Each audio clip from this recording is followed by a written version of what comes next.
Hello friends, ફરી એક વખત પંડ્યાસ હોમ કિચનમાં આપનું સ્વાગત છે। ખૂબ જ ગરમી પડી રહી છે તો આપણે એના માટે એકદમ ચિલ્ડ સમર સ્પેશિયલ મિલ્કશેક બનાવીએ।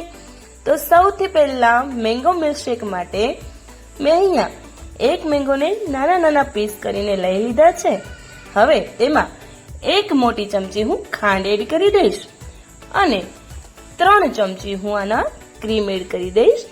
તમે ક્રીમની જગ્યાએ ઘરમાં જે દૂધમાં મલાઈ હોય છે તે પણ એડ કરી શકો છો અને તેમાં હું 1 કપ એકદમ ઠંડુ દૂધ એડ કરવાનું છે અને હવે આપણે તેને વ્યવસ્થિત મિક્સર ગ્રાઇન્ડરમાં ગ્રાઇન્ડ કરી લેશું। તો ફક્ત 4 થી 5 જ મિનિટમાં આપણું મેંગો મિલ્કશેક છે તે રેડી છે। હવે આપણે એને એક ગ્લાસની અંદર સર્વ કરી લેશું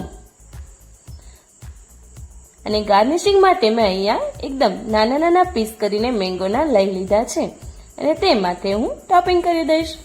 તો આપણું 4 થી 5 જ મિનિટની અંદર ખૂબ જ મસ્ત એવું મેંગો મિલ્કશેક રેડી છે। હવે આપણે બનાવીશું બનાના ખજૂર મિલ્કશેક, જે હેલ્થ માટે ખૂબ જ હેલ્ધી છે।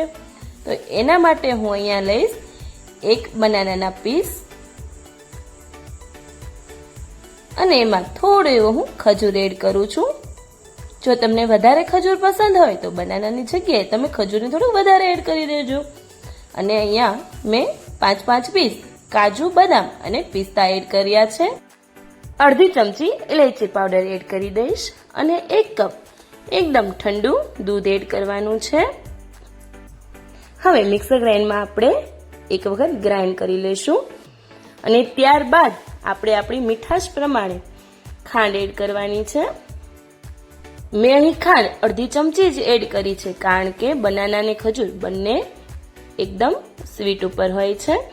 ફરી એક વખત ગ્રાઇન્ડ કરી આપણું મિલ્કશેક છે તે રેડી છે। હવે આપણે એને ગ્લાસમાં સર્વ કરી લેશું।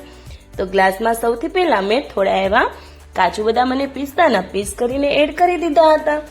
ત્યાર પછી આપણે આપણું જે બનાના ખજૂર સ્પેશિયલ જે મિલ્કશેક છે તે એડ કરી દઈશું અને ગાર્નિશિંગ માટે ફરી એક વખત કાજુ, બદામ, પિસ્તાના ઝીણા ઝીણા પીસ કરીને માથે એડ કરી દીધા છે। તો બંને જ મિલ્કશેક ફક્ત 10 જ મિનિટમાં આપણા રેડી થઈ જાય છે અને હેલ્ધી પણ છે। તો સમર સ્પેશિયલ મેંગો મિલ્કશેક અને ખજૂર બનાના મિલ્કશેક ઘરે એક વખત અચૂકથી ટ્રાય કરજો। તમને અમારી આ રેસીપી કેવી લાગી તે અમને કોમેન્ટમાં જરૂરથી કહેજો અને અમારા તમામ વિડીયોઝને લાઈક કરજો અને શેર કરજો અને અમારી ચેનલને સબસ્ક્રાઈબ ના કરી હોય તો કરી દેજો। Thank you.